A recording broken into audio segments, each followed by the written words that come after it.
For those of you who have been following along on my journey, I moved to the UK in July 2023. So after over a year and a half of living here, I have some questions for you Brits that I'm hoping you can answer for me. These are genuine questions that I have and I would love to know the answers to. So please answer as many as you can in the comments below so I can stop wondering about these things. We'll start with the easiest question. What do I respond to, "You all right?" as a greeting? My instinct as an American is to always respond, "I'm good, how are you?" But I feel like that's not the right response. Like, I've heard some of my British coworkers just say, "You all right?" back. So neither one of them is really answering the question. It's like, "You all right? You all right?" But I wasn't sure what the best response would be. It just always throws me off when someone says it to me, even though I know it's the most common greeting here. Next is, what's the deal with your obsession with weather conversations? I was just talking to my coworker about this because he is constantly talking about the weather. So I asked him why everyone loves talking about it so much here, and he genuinely didn't know. He just said it's a part of British culture. He said nearly all of his conversations, even with close family members, start with the weather. And being someone who grew up in LA where the weather is pretty much sunny and 75 degrees year round, the weather is never really a topic of discussion because the weather is pretty constant and just perfect all the time. So I feel like we never really feel the need to talk about it, I guess. But ever since moving here, I have truly never had this many conversations about the weather before. And it seems like it's not even small talk. Like, you guys actually genuinely love talking about it. So please tell me if this is true and why that is, because I am curious. Next is, why haven't you embraced dryers? Like, I know it's probably a space issue for the tiny central London apartments, but I moved out further into the suburbs where I'm surrounded by single family homes everywhere. And I toured quite a few before moving into the current place that I'm at, and none of them had a dryer, which really confuses me. Is it because you prefer to hang dry your laundry, or is there another reason? I am genuinely so curious because I miss having a dryer so much and finishing a load of laundry in a few hours rather than a few days. Next is, does everyone love tea here as much as they claim? Like, as a British person, is it a sin to not like tea? My dad is from Oxford, and growing up, he would have at least 3 cups of tea a day, so I've seen it firsthand, but I was just curious if that's just a stereotype and it's not really true, and some people, you know, love coffee as much as they love tea, and that's completely normal, or if it really is true that tea runs in your veins, and if you don't like British breakfast tea, you're basically sinning. Next is, why don't houses have air conditioning here? I know immediately the response is going to be like, we don't need it, like it's cold here all the time. That might be true a few hundred years ago, but it's definitely needed now, in my opinion. There are plenty of summer days where I would have loved to turn on my AC and sit or sleep comfortably in my own house rather than just sweat so much. But I'm curious if it truly is because you don't want it or have never felt the need to turn one on, or if it's just too expensive to even put one in, that it's not worth the hassle. I'd love to know. Next is, why are public holidays called bank holidays, and why are there fewer of them compared to the US? Is it just because banks are closed that day?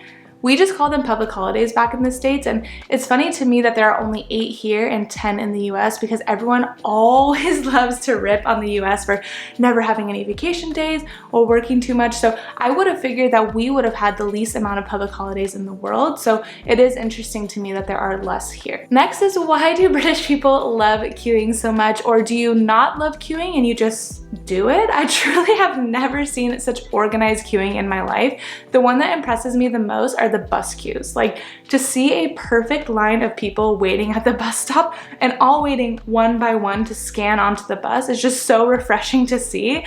And is that just because of the culture's politeness or what? Like, explain the queuing culture to me, please. I don't understand it, but I am so curious. Next is, why isn't Amazon that popular here? And I mean this in comparison to the US. If you compare the US Amazon to the UK Amazon, it's actually atrocious, the lack of options and how expensive some things are here on the UK Amazon. Whereas in the States, there are just so many more options in general, but especially more affordable options.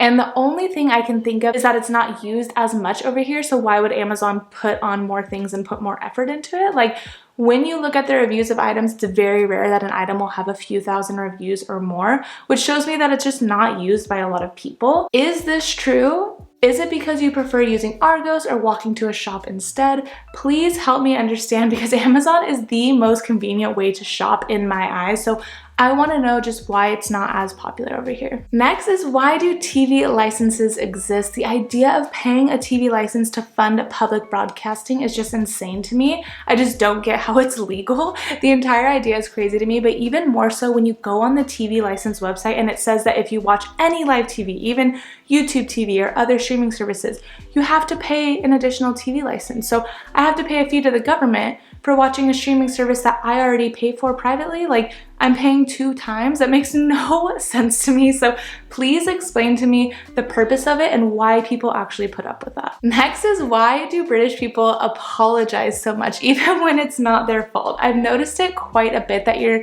not only constantly apologizing, but also the way you word a lot of phrases. Like, do you mind if I order a blueberry muffin, rather than just saying, I'll take a 1 blueberry muffin, please, like we would in the States? Is it just that you feel like it's more polite to constantly apologize and word your questions like that? Do you think Americans are super rude because we don't do that and we're more direct? I mean, that might be. Just let me know in the comments. Next is, do you think the UK will ever fully embrace either the metric or imperial system? Or do you think it will always remain a mixture of both?